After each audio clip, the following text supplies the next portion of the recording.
మీ business ఏదైనా మీ ఊర్లో promotion చేయాలంటే అది సుమన్ టీవీతోనే సాధ్యం. ఇప్పుడే సంప్రదించండి. ప్రభుత్వం ఏర్పడటంతోనే మొట్టమొదటి గవర్నర్ ప్రసంగంలో కూడా పేర్కొన్నారు ఈ చక్కెర కర్మాగారాలు పునఃప్రారంభం చేయడం జరుగుతుందని చెప్పి. అప్పుడు పరిశ్రమల శాఖ మంత్రి శ్రీధర్బాబు గారి ఆధ్వర్యం లోపల ఈ పునఃప్రారంభానికి సంబంధించి విధి విధానాలు ఏ విధంగా ముందుకు పోవాలి పరిశీలించడానికి కమిటీ వేయటం, మరి ఆ కమిటీలో ఈ ప్రాంతంకి వెళ్ళి నేను సభ్యుడిగా ఉండటం, భూదన్కి వెళ్ళి సుదర్శన్ రెడ్డి గారు, ఇట్లా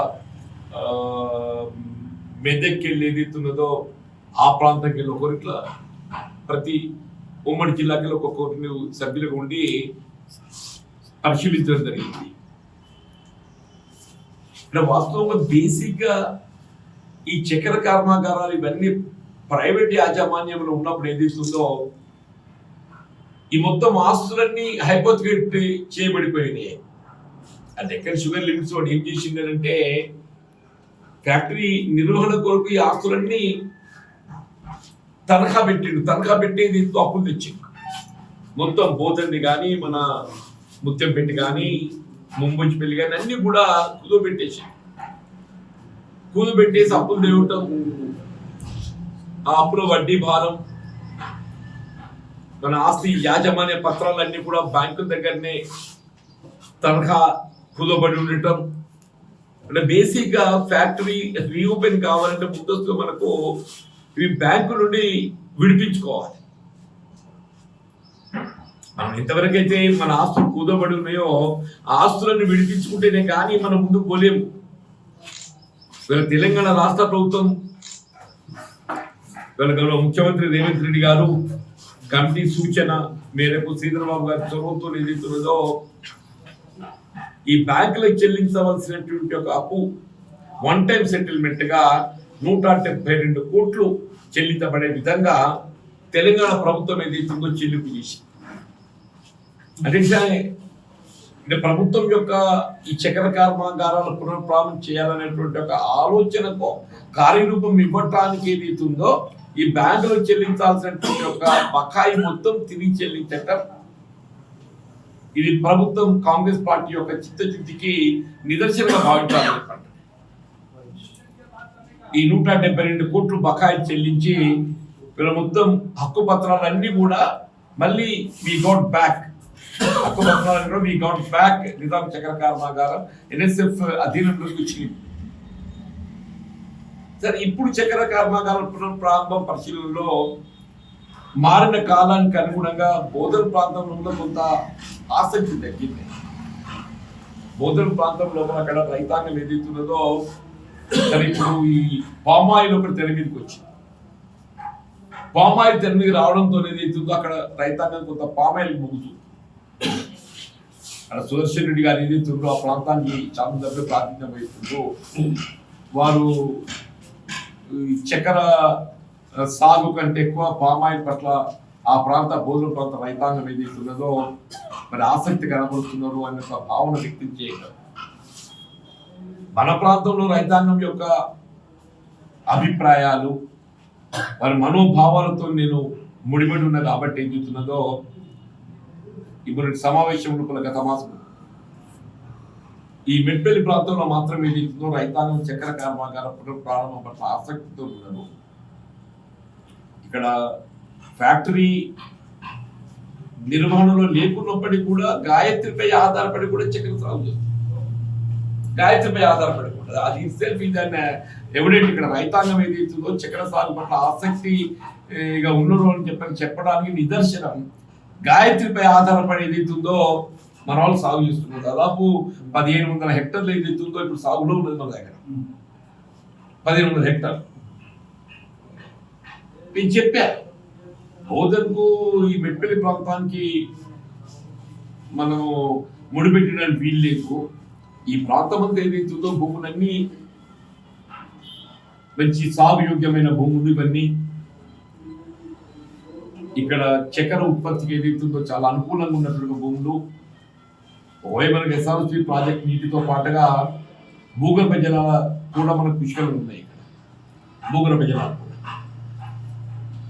చక్కెరలో మనకు అడ్వాంటేజ్ ఏంటంటే ఒకసారి మనం నాటేస్తే మినిమం ఒక 3 సంవత్సరాల పంట వచ్చే అవకాశం.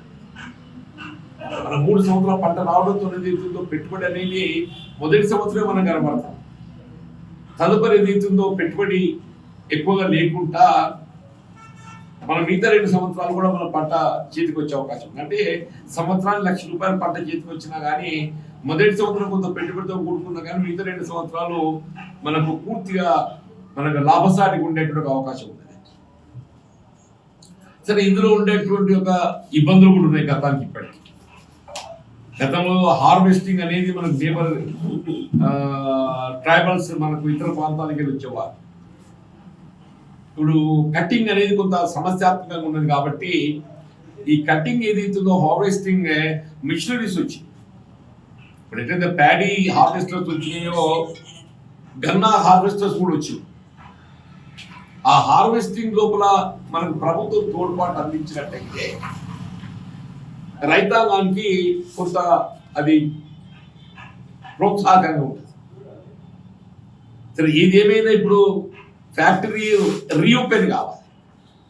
రీఓపెన్ కావాలంటే పెట్టుబడితో కూడుకున్నది. రీఓపెన్ కావాలంటే పెట్టుబడితో కూడుకున్నది. ఇప్పుడు 51% వాటా ప్రైవేట్ పరంగా ఉన్నది. ఆ టెక్కన్ షుగర్ లిమిట్సే వాళ్ళు ఏదైతుందో ముందుకు రావటం లేదు. వాళ్ళు they want to get rid of. వాళ్ళు ఏదైతే పెట్టుబడి ఉందో వాళ్ళని వాళ్ళు ఉపసంహరించుకొని పోయే ఆలోచనతో ఉన్నట్టు కనబడుతుంది మన వాళ్ళు చెప్పిన అభిప్రాయం. ఇప్పుడు వాళ్ళ పెట్టుబడి వాళ్ళకు చెల్లించడం కూడా ప్రభుత్వం మీద ఒక బాధ్యత. వాళ్ళ పెట్టుబడి వాళ్ళు చెల్లించాలన్నా కానీ మన పెట్టుబడులు చెల్లించాలని చెప్పంటే ప్రభుత్వ పరంగా ఏ మేరకు మనం ఆర్థికంగా భారం వహించగలుగుతాం. మరి దానికి ప్రత్యామ్నాయంగా సబ్స్టిట్యూట్ ఇన్వెస్టర్ ఎవరైనా కనుగొనగలుగుతామా? ఇప్పుడు మనకి ఏం కావాలి? చక్కెర కర్మాగారం పునఃప్రారంభం కావాలి, నడవాలి. మన ప్రధాన రైతుకు ఆశించేది ఏంటి అని అంటే చక్కెర కర్మాగారం పునఃప్రారంభం కావాలి. పునఃప్రారంభం అయినట్టయితే రైతుకి ఏది ఇస్తుందో దాని మెలుగోలు సాగు లోపల మనం ముందు పోయేటువంటి అవకాశం ఉంటుంది. ఇప్పుడు మనం ఒకసారి ఫ్యాక్టరీ ఆరంభమైతే దాదాపు ఒక 10,000 ఎకరాల సామర్థ్యము ఉత్పత్తి కావాలి టు రన్ ఫ్యాక్టరీ. మీరు ఫ్యాక్టరీ నడవాలి అంటే మినిమం ఒక 10,000 ఎకరాల చక్కెర ఉత్పత్తి కావాలి. అప్పుడే ఫ్యాక్టరీ నడుస్తుంది. రైతు ఏంటి, నేను చక్కెర సాగు చేస్తా మరి ఫ్యాక్టరీ నడుస్తాను గ్యారంటీ ఏంటి అని చెప్పిన రైతు. ఇది ఇట్లా అయిపోయింది అంటే ఇంటర్లింకింగ్ అయిపోయింది. కోడి గుడ్డు, కోడి ముందా గుడ్డు ముందా అంటే ఇప్పుడు ఫ్యాక్టరీ రీఓపెన్ అవుతుంది అనేటువంటి ఒక విశ్వాసాన్ని మనం రైతాంగాన్ని కల్పించగలిగితే రైతు సాగు చేయడానికి సంసిద్ధ వ్యక్తం చేసిన ముందుకు వస్తాడు. రైతు ఏదైతుందో కనీసం 10,000 ఎకరాలు సాగు చేయగలుగుతాడు. 10,000 ఎకరాల ఉత్పత్తి మనకు సామర్థ్యం చక్కెర అందించగలుగుతాడు అనేటువంటి ఒక అభిప్రాయం విశ్వాసం కలిగించగలిగితే మనం we can go for reopening the factory. ఈ రెండు పోతారు ఇంటర్లింకింగ్ ఇష్యూస్. కాబట్టి ముందు రైతాంగం ఇప్పుడు మేము ఏదైతుందో మాకున్న అనుభవంతో ఇక్కడ స్థానిక నాయకత్వ కృష్ణారావు గారే కానీ ఈ ప్రాంత రైతాంగం అందరూ కూడా ఏదైతుందో కొంత మాకున్న అనుభవంతో ఇక్కడ రైతులతో ఉన్నటువంటి యొక్క సంబంధాలతో మా అభిప్రాయం మేము ప్రభుత్వాన్ని నివేదిస్తున్నాం. ప్రభుత్వాన్ని ఏదైతుందో పాజిటివ్ గా ముందుకు తీసుకెళ్ళగలుగుతుంది. ప్రాక్టికల్ గా రైతు అభిప్రాయం కూడా ప్రధానం అని చెప్పి అంటున్నాం. ఇందులో సాగు లోపల ప్రభుత్వం ఏ మేరకు ఏ విధంగా రైతుకు తోడ్పడుతుంది, ఏ మేరకు ఏ రకంగా రైతుకు తోడ్పడుతుంది. ఇప్పుడు ఇథనాల్ అనేది అదనంగా యాడ్ అయింది. గతంలో ఇథనాల్ లేకుండా ఇప్పుడు మన దీనికి ఇథనాల్ యాడ్ అయింది. ఇథనాల్ యాడ్ కావడంతో అది కూడా ఒక మనకు ఒక కాంపోనెంట్ వచ్చింది. అది మనకు అవుట్పుట్ బై ప్రోడక్ట్ మనకు పొందవచ్చు. ప్రభుత్వం ఏ విధంగా రాయితీలు ఇవ్వగలుగుతుంది? విద్యుత్ ఏమైనా ఇప్పుడు కొత్త ఫ్యాక్టరీలు ఆరంభిస్తే ప్రభుత్వం సాధారణంగా విద్యుత్ రాయితీ ఇస్తుంది. వాటర్ నీటిని సౌకర్యం ఇస్తుంది. ఇవాళ అమ్మకప్ప నుంచి GST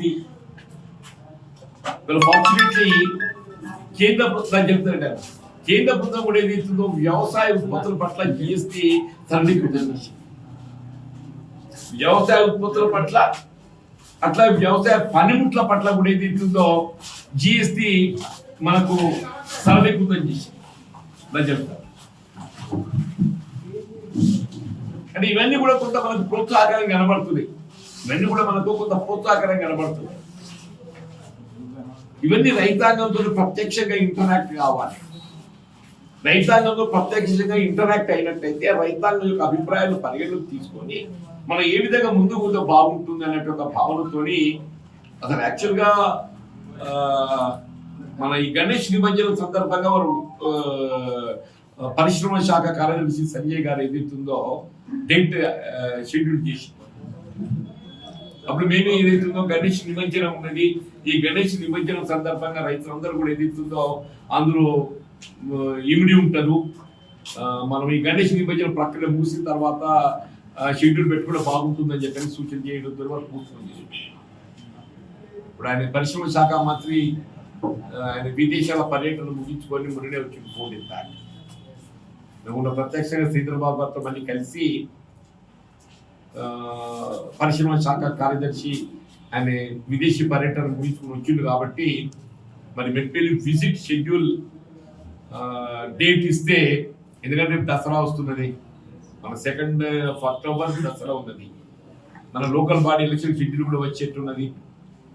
ఈ లోకల్ బాడీ ఎలక్షన్ షెడ్యూల్కు సంబంధం లేకుండా ఈ లోపుగానే ఈ ఒక అంటే సెక్రటరీ గారు, వ్యవసాయ కమిషనర్ రఘునందన్ రావు గారు వీరంతా పర్యటించి రైతాభిప్రాయాలు సేకరిస్తారు.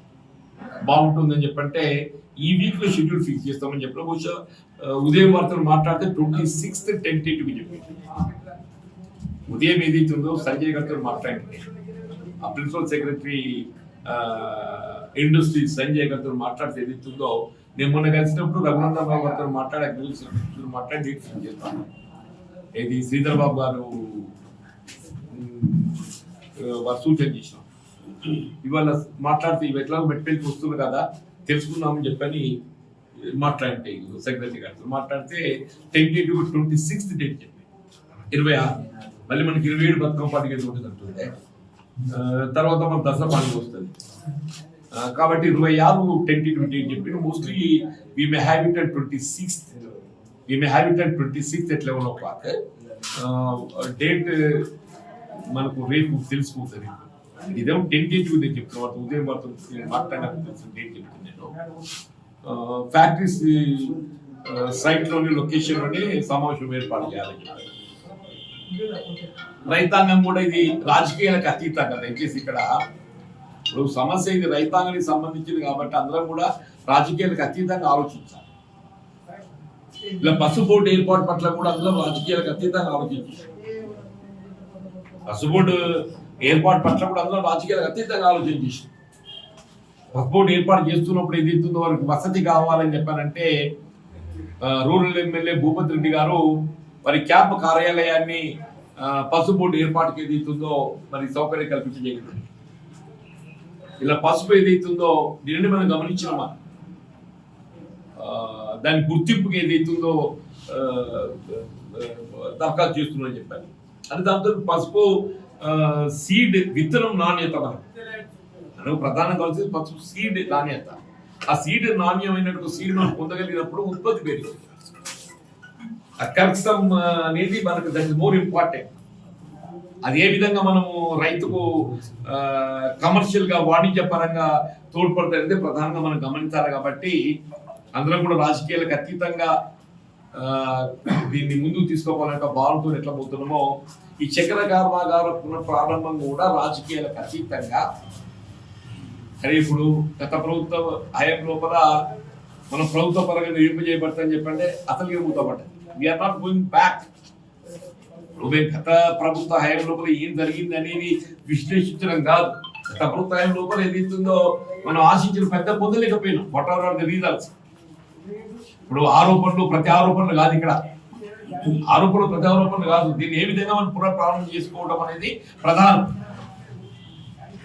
తెలంగాణ రాష్ట్ర ప్రభుత్వం రేవంత్ రెడ్డి గారు ఏదైతున్నదో ఒక పాజిటివ్ దృక్పథంతో 172 కోట్లు చెల్లించడమే ఈ ప్రభుత్వం యొక్క చిత్తశుద్ధికి నిదర్శనంగా పేర్కొంటున్నామని చెప్పారు. కాబట్టి చక్కెర కర్మాగారం పునః ప్రారంభానికి సంబంధించి మన మినిమం ఒక 10,000 ఎకరాల సాగుకి ఎదుగుతుందో గతంలో ఈ ప్రాంతంలో దాదాపు 20,000 ఎకరాల పైన సాగు చేసింది ఈ ప్రాంతంలో. మనకు అన్ని ఎక్కడెక్కడ ఏ గ్రామంలో ఎంత సాగు చేసినట్టు రికార్డ్స్ ఉన్నాయి. మెట్పల్లి మండలమే కానీ, మల్లాపూర్ మండలమే కానీ, ఇబ్రహీంపట్నమే కానీ, ఇవన్నీ ఎక్కడెక్కడ ఏ మండలంలో ఇతరత్ర జగిత్యాల ప్రాంతమే కానీ ఎక్కడెక్కడ ఎంత సాగు చేసిన వివరాలు అన్ని కూడా మన దగ్గర ఉన్నాయి. రేపు 26 నాడు ఏదైతే రైతాంగం అందరూ కూడా పాజిటివ్ గా మరి ఈ చక్కెర సాగుకు మనం సీడ్ అనేది ప్రధానం. మరి సీడ్ ఏ విధంగా మనం పొందగలుగుతాము, మరి ఏ విధంగా పెట్టుబడుల సహకారం పొందగలుగుతాం మనం. అట్లాగే హార్వెస్టింగ్ అనేది కూడా ఒక అంశం ముడిపడి ఉంది. కాబట్టి హార్వెస్టింగ్ ఏ విధంగా మన ప్రభుత్వం తోడ్పడుతుంది, ఇవన్నీ కూడా కొంత ఆలోచన చేయవలసింది. మన రైతుల యొక్క సలహాలు సూచనలు పరిగణన తీసుకొని ప్రభుత్వం దీన్ని ఏ విధంగా పునఃప్రారంభం చేయాలన్నటువంటి ఒక నిర్ణయం తీసుకోవడానికి అవకాశం ఉంటుంది. మా కిసాన్ సెల్ ప్రెసిడెంట్ కేంద్ర రెడ్డి గారు గూడూరులో ఎందుకంటే మీ ప్రధాన బాధ్యత అందరినీ ఫాలో గోల్ రీచ్ కావాలి. ఇప్పుడు జగిత్యాల ప్రాంతానికి వెళ్ళిన మా మిత్రుడు రాజేందర్ గారు అక్కడ మండల కాంగ్రెస్ ప్రెసిడెంటే. గతంలో చెల్గల్ ప్రాంతంలో కూడా అధికంగా సాగు చేసింది. చెల్గల్ ప్రాంతంలో కూడా ఏదైతుందో అంతర్గామ కానీ, లక్ష్మీపూర్ కానీ, రాయకల్ కానీ, అంటే మా దగ్గరనే ఒక 1000 ఎకరాల పైన సాగు అవుతుంది. కమ్మరిపల్లి మళ్ళీ ఇటు వస్తుంది, కమ్మరిపల్లి వస్తుంది, మేడిపల్లి వస్తుంది.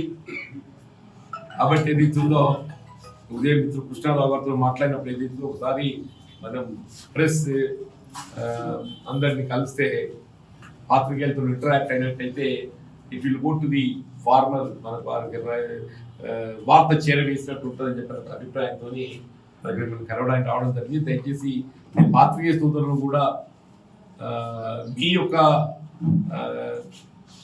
సలహా సహకారం, ఇది పునఃప్రారంభం అనేది ప్రాంతానికి ఒక వరం లాంటిది అని చెప్పండి.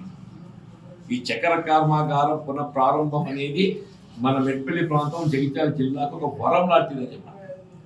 దీన్ని మనం ఏ విధంగా వినియోగించుకొని పాజిటివ్గా ముందుకు పోవాలో రైతాంగం అందరూ కూడా దృష్టి పెట్టి ఆలోచించాలి.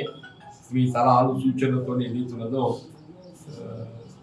26 మోస్ట్లీ 22 అయినప్పటికీ ఇది కన్ఫర్మ్ అవుతుంది. మేము ఇప్పటి వరకు 22 ఉన్నది, మోస్ట్లీ కన్ఫర్మ్ అయిపోతుంది. దయచేసి అందరూ కూడా దీనిపై 26 ఎప్పుడున్నా కానీ ఏదైతుందో రీఓపెనింగ్ లోపల మీ సలహాలు సూచనలు ప్రధానం చెప్పని మనం ఇప్పుడు ఇంకొకటి, ఇప్పుడు మన దగ్గర మేజ్ బాగా వస్తుంది వరికి పరిచయం నాయక. ఈ మేజ్ అనేది మన గతంలో 2225 ఉంది, ఇప్పుడు 2400. మద్దతు ధర 2400. ఇప్పుడు మార్కెట్లో ఏదైతుందో మనం ఆశించిన మద్దతు ధర ట్రేడర్ ఎప్పటికీ ఏదైతే మన లాభం ఆలోచించేస్తుంది. ప్రభుత్వాన్ని విజ్ఞప్తి చేసేది ఏంటి అంటే ఈ మార్కెట్ కొనుగోలు కేంద్రాలు గతంలో కూడా నిర్వహింపజేసిన మనం ఈ ప్రాంతంలో మెట్పల్లి కానీ, జగిత్యాల కానీ, ఈ మనం ఎక్కడెక్కడ మొక్కజొన్న ఉత్పత్తి అధికంగా ఉంటుందో అక్కడక్కడ మార్కెట్ కేంద్రాలు నిర్వహింపజేసినాం. ఇప్పుడు ఇక్కడ మేజ్ కటింగ్ ఆరంభమైంది కాబట్టి ఇవి తక్షణమే దసరా 2nd ఉన్నదే మనకు. దసరా తర్వాత 3rd, 4th పోతే 5th సండే అవుతుంది. అట్లీస్ట్ బై 6th అయినా కానీ ఈ మార్కెట్ కొనుగోలు కేంద్రాలు మొదటి వారికి వెళ్ళి ఆరంభం చేయాలి. మొక్కజొన్నకు రైతుకు అండగా నిలబెట్టడానికి ఏదైతుందో మొక్కజొన్న కొనుగోలు కేంద్రాలు మార్కెట్ ద్వారా ఆరంభించి చేయాలని చెప్పారని కూడా ఒక విజ్ఞప్తి. ఇక్కడ ఈ ప్రాంత రైతాంగం, జగిత్యాల జిల్లా రైతాంగం యొక్క ఆలోచనకు అనుగుణంగా అట్లాగే ప్యాడీ ప్రొక్యూర్మెంట్ కూడా ఏదైతుందో ఇతర కొంత ముందుగానే వచ్చేటట్టు కనబడుతుంది. కాబట్టి at least by 2nd week 15th అక్టోబర్కి వెళ్ళినా కానీ ప్యాడీ ప్రొక్యూర్మెంట్ కూడా స్టార్ట్ కావాలి. ఇప్పుడు మనకు ఇక్కడ ఏమేమి ఈసారి అడ్వాంటేజ్ ఏంటి అంటే ఈ సన్న రకాలకు 500 బోనస్ ఉంది. సన్న రకాలకు 500 బోనస్ ఎక్కువ పెట్టి ఆ బోనస్ ఆ ప్రోత్సాహం 500 క్వింటల్కు నువ్వు దృష్టిలో పెట్టుకొని ఎక్కువ పెట్టి ఇప్పుడు వరి మద్దతు ధర కూడా పెరిగి వచ్చింది. ఇప్పుడు ఫైన్ వెరైటీ ఏదైతుందో 2389 అయింది. ప్యాడీ ఫైన్ వెరైటీ గ్రేడ్ 1 2389 మద్దతు ధర. కోర్స్ 2369 అంటే 2389 ప్లస్ ఇంకా 500 వచ్చే అవకాశం ఎక్కువ ఉన్నది.